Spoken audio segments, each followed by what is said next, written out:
Hey everyone, it's Jenny Layton with The Happy Gal, where it's simple. We get organized so we can be free. Free from chaos, free from clutter, and free to live the kind of life we want to live. Well, today I wanted to give you a special treat. I want to show you how I organize my paper. Tomorrow, Wednesday, February 21st, I'm going to be on KUTV2 Fresh Living sharing 3 tips on how to organize your paper, but I thought I'd give you a sneak preview on what it looks like in my home. Everyone always wants to see how I do it. And because you're here, I thought I'd throw in a bonus 4th tip that I'm not going to show tomorrow, so I'm glad you're here. Now, I want to keep this at 5 minutes, so I'm going to be short and sweet, and I want to get started and show you what I do to organize my paper. So here's the deal. Paper starts coming into our house. We want to have a plan for it the moment it enters. And what we want to do is capture it all in one central location. A really easy way to think about this is the way that we capture our email. Think about it. When your email comes into your inbox, it goes into one place, the inbox, and then it doesn't bother you and you don't have to think about it until you're ready to process that paper. We want to do the same thing with our paper. We want to create one central location, but it has to be convenient. If it's not, you won't use it. So you don't want to put it back in the back bedroom or in the office. It needs to be right where you first walk in. Let me show you what that looks like for me. Okay, so this is where we come in from the garage, and you can see a couple of countertops that paper might want to land. Here's another one where it typically lands, because in that cabinet is where we keep our keys. So the best thing that we've been able to do in our family is find a drawer where all of that paper can go, and everybody knows to use it. My kids, my husband, homework, mail, you can see receipts, all kinds of things land in this drawer. There it sits until I am ready to take care of it. So the first tip you want is look for a drawer somewhere that's convenient where you first walk in that you can put your paper. And if you don't have a drawer, that's okay. Find some kind of container or bin or something that you like that looks intentional that should be in your kitchen and put your paper in that. Okay, but here's the deal, you guys. This is only step 1 and it's kind of a band-aid. It's the right way to start, but this is not something you can let go on and on, right? Okay, so here is the second tip. When you get your inbox established, it is critical that you then start to have a time that you process your paper each week. Now, I know that might not sound like the best way to spend your time, but I'm telling you, it is so easy when you just go through it once a week.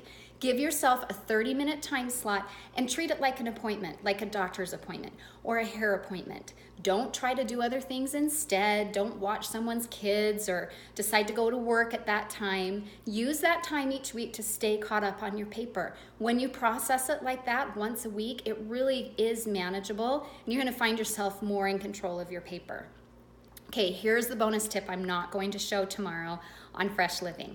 So when you go through your paper, you're going to have stuff you recycle or throw away or shred. You're going to have stuff that needs to be filed, which we'll talk about in just a minute. But you're going to have a category of paper emerge that you need to do something about.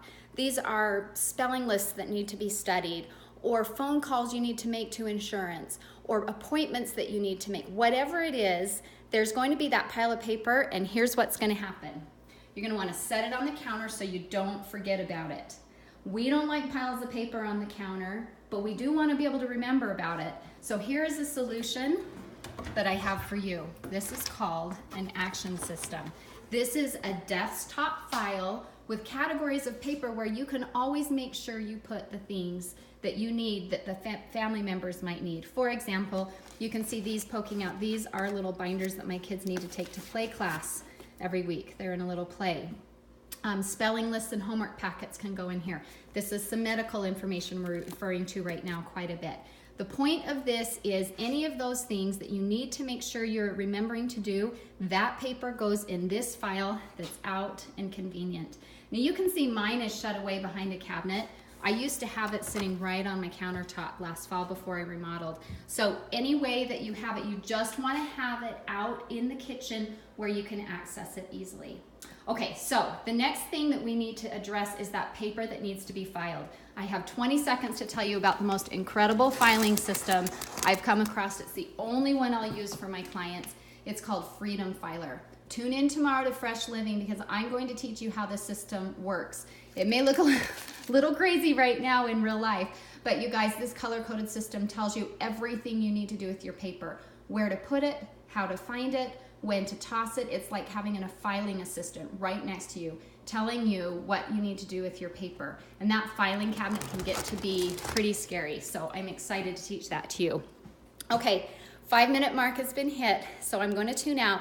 But make sure you watch that segment tomorrow. I'm going to offer my Organize Your Paper class at a really reduced rate. It's normally $49. Tomorrow I'm going to offer it for $19. You're going to want to take advantage of that. And also I have something special to tell you about Freedom Filer that'll help as well. So that's it for me today. Hope you can do something fun and get organized with your paper. And just remember, at the Happy Gal, what we do is get organized so that we can be free from chaos, free from clutter, free to live the kind of life we really want to live. All right, you guys, have a great day.